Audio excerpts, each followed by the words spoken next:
Hola a todos, yo soy Nadia Abdalá, adjunta de anestesia del Hospital Puerta de Hierro y vamos a hablar sobre el manejo de la vía aérea en el paciente crítico. Y lo primero que tenemos que saber es que la situación de inestabilidad que suele acompañar a los pacientes críticos hace que el manejo de la vía aérea en estos pacientes pues, sea un constante desafío y que el éxito de dicho manejo dependa de, sobre todo, la rápida valoración y respuesta del clínico, junto con la experiencia en el uso de distintos dispositivos de manejo de vía aérea difícil y el conocimiento de los algoritmos de actuación en estas situaciones. Cabe recordar que todos los pacientes críticos deberían ser manejados a priori como potenciales vías aéreas difíciles y esto nos va a suponer un manejo o la necesidad de tener un material a nuestra disposición que veremos un poco más adelante. Y además hay que recordar que la falta de recomendaciones estandarizadas, al igual que en quirófanos sí que está más estandarizado el manejo, en estos casos la falta de recomendaciones estandarizadas en este ámbito probablemente contribuyan a que se estime que alrededor de un 20% de los incidentes relacionados con vía aérea ocurren en las UCIs de cuidados críticos, ¿vale? Las unidades de cuidados críticos.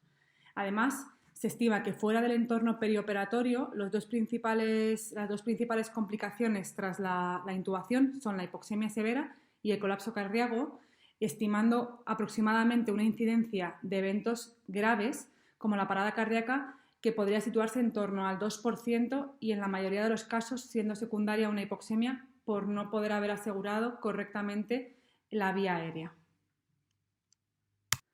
Bueno, ¿y qué es lo que va a hacer que estos pacientes tengan una mala tolerancia a cualquier retraso en asegurar la vía aérea?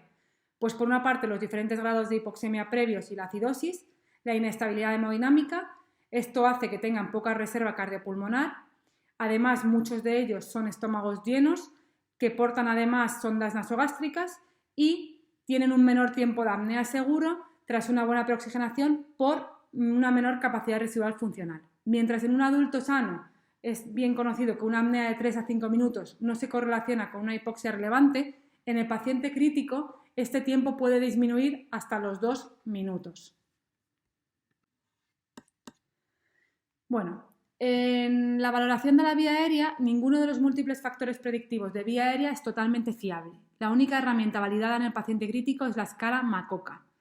Además, es necesario incidir en que en esta escala valores de 0 se pueden guiarnos hacia una vía aérea fácil y valores mayores de 3 nos tienen que hacer sospechar una vía aérea difícil y prepararnos para ello. Además, es necesario identificar el riesgo de aspiración. Muchos pacientes, por su enfermedad subyacente y por la medicación administrada, presentan un enlentecimiento de vaciamiento gástrico o a una distensión gástrica por el uso de CPAP, de la no invasiva, de gafas nasales, además de que muchos de ellos portan sondas nasogástricas que ya son un factor de riesgo de aspiración per se. Y en otras ocasiones los pacientes no se encuentran en ayunas. Con lo cual hay que tener muy claro qué pacientes y identificarlos puedan tener un riesgo aumentado de broncoaspiración. Por otra parte, vías anatómicas normales, fisiológicamente difíciles, se pueden ver en pacientes que ya han estado ingresados que puedan tener edema, traumatismo, hemorragia, secreciones, quemaduras. Todo esto puede provocar una modificación de la vía aérea del paciente de forma dinámica según su evolución, por lo que el grado de dificultad que ofrecen estos pacientes puede variar con el tiempo y hay que tenerlo en cuenta. Pacientes que han estado mucho tiempo en prono, probablemente si queramos cambiarles el tubo no va a tener la misma dificultad de la primera intubación, ¿vale? Probablemente nos estemos enfrentando a una intubación más complicada o pacientes con más edema o, como ya hemos comentado, con estos factores de riesgo que aparecen en la diapositiva.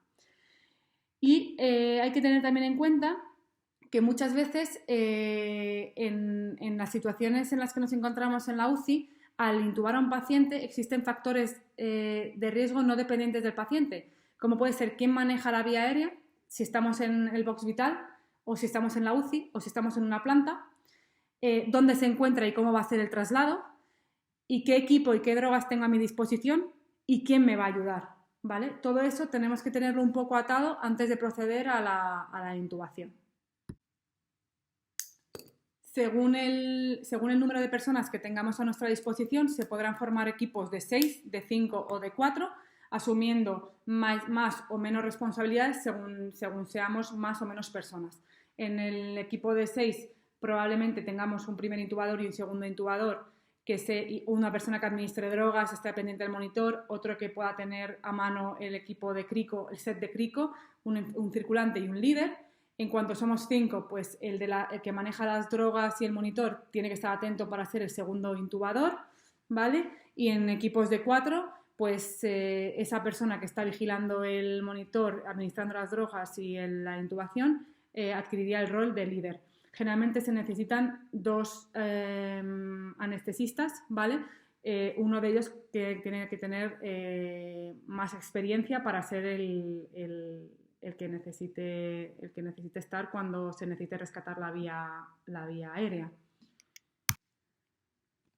Bueno, como todos ya sabéis, cuando nos enfrentamos al manejo de una vía aérea, tenemos que tener preparado previamente todo el material básico, desde una mascarilla facial que se acople bien al tamaño del paciente, una cánula orofaringea o de Guedel, un mapel sonoambú y estar preparados para una eventual vía aérea difícil, con una disponibilidad inmediata de material de manejo avanzado de vía aérea, además de tener diferentes dispositivos de rescate de dificultad de ventilación, de dificultad de intubación y cánulas de crico ante una eventual vía aérea no intubable, no ventilable.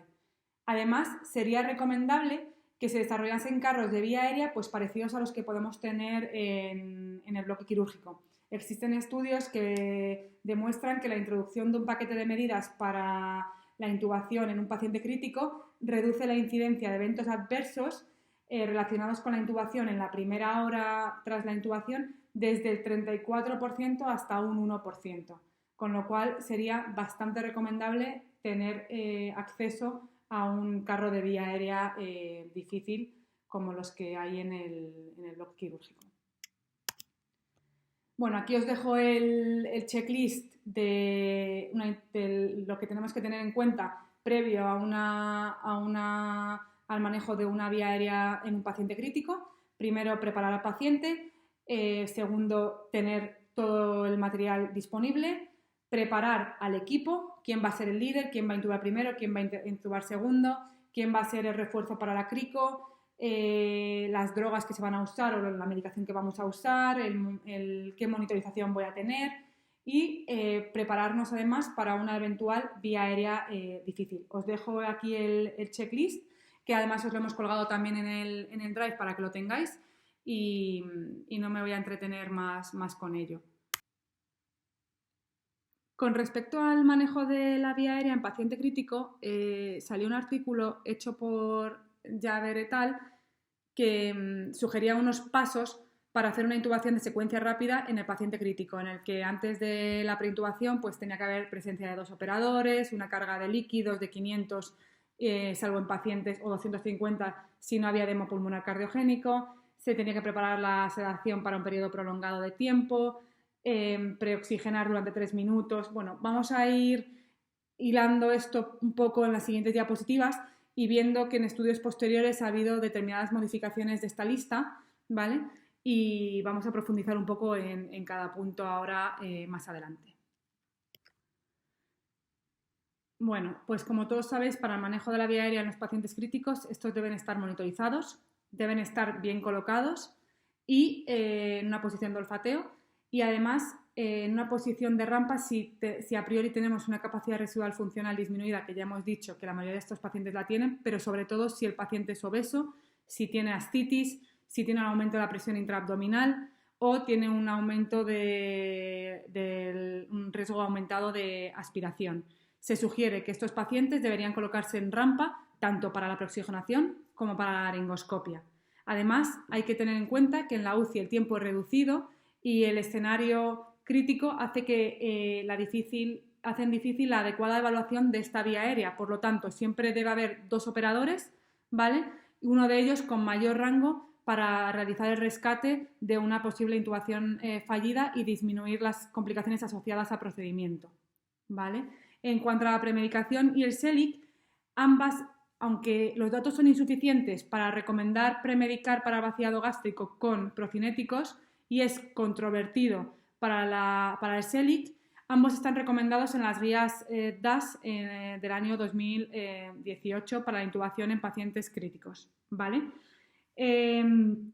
Aunque el SELIC se recomiende, hay que tener en cuenta que en caso de una mala visualización glótica deberá pedirse al ayudante que relaje la presión para mejorar la exposición, ¿vale? Y existen unas guías que recomiendan, unas guías de la Sociedad Torácica Americana que recomiendan que el SELIC y la descompresión se hagan en pacientes con alto riesgo de aspiración, como pueden ser los pacientes obstruidos, los pacientes con hemorragia digestiva alta, y que la ecografía gástrica podría ayudarnos a cuantificar los volúmenes gástricos elevados, ¿vale? Las pacientes con mayor volumen gástrico e intentar de esta forma disminuir la broncoaspiración.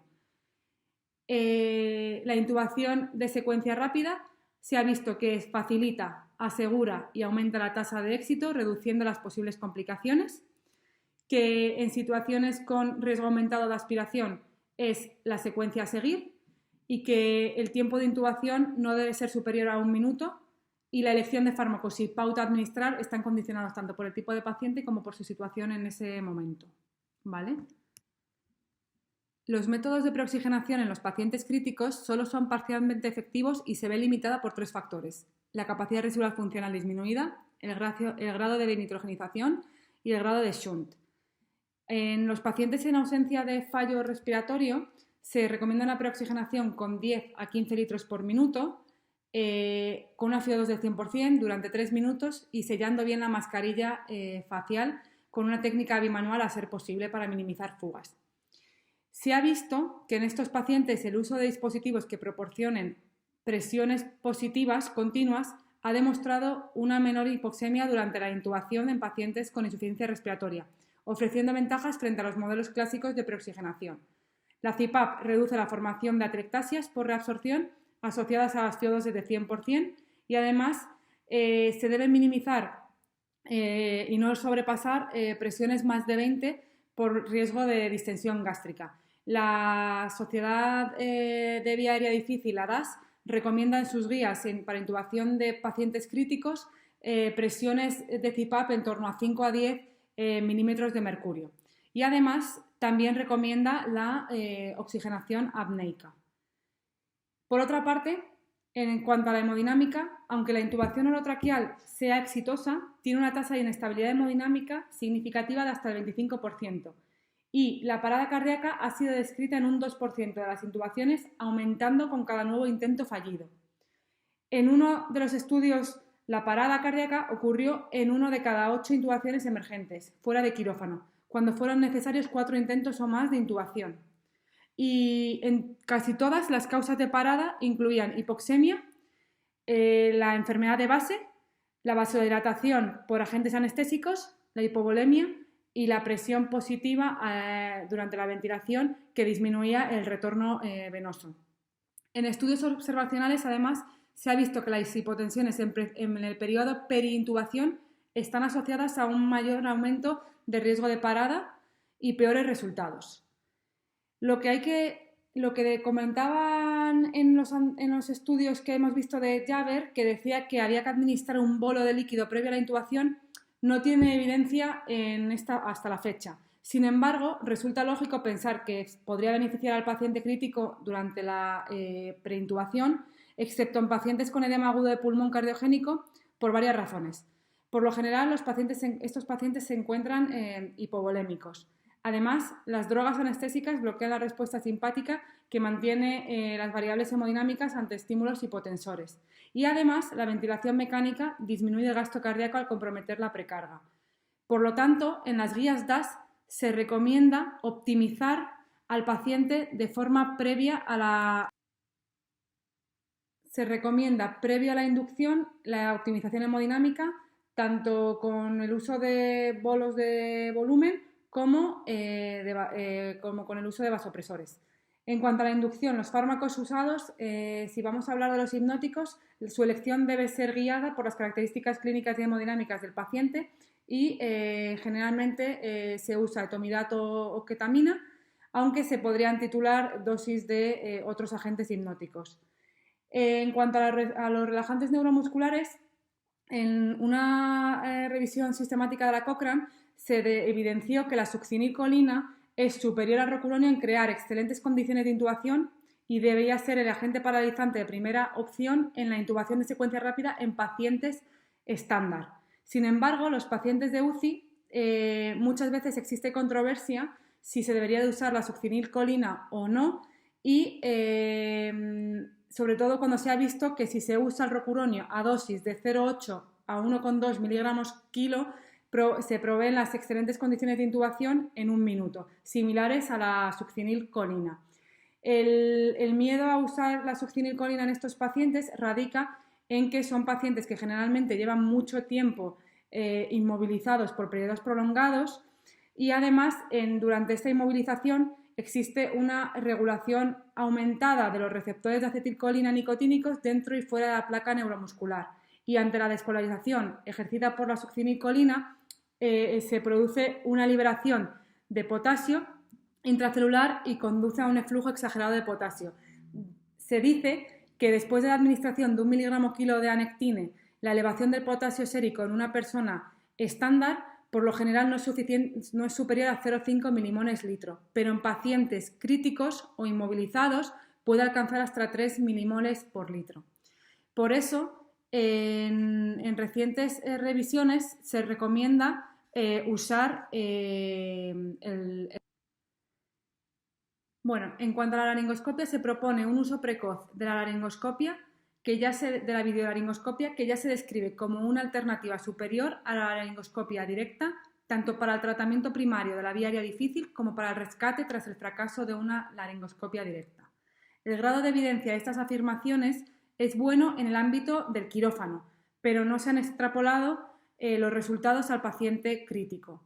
Lo que sí parece razonable es que en todas las intubaciones en pacientes críticos esté disponible o haya disponibilidad de un videolaringoscopio para que en el momento en que se le necesite esté presente. Además, también parece razonable, según la escala que hemos visto antes, MACOCA, en scores mayores o iguales a 3, el videolaringoscopio debería ser usado como primera opción de forma activa. Y además se debería valorar el uso del videolaringoscopio también si durante la laringoscopia directa tenemos una visión pobre de la laringe o si ya se han realizado varios intentos de laringoscopia directa.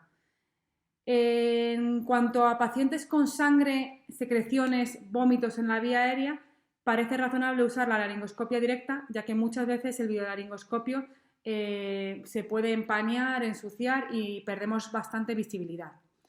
En cuanto al tubo endotraqueal, ¿qué tubos usamos? Pues debemos usar el tubo endotraqueal más ancho que nos permita la succión a través del tubo de secreciones y que nos permita la menor resistencia al flujo de aire y que tenga el menor riesgo de formarse taponamientos y que se obstruya el tubo.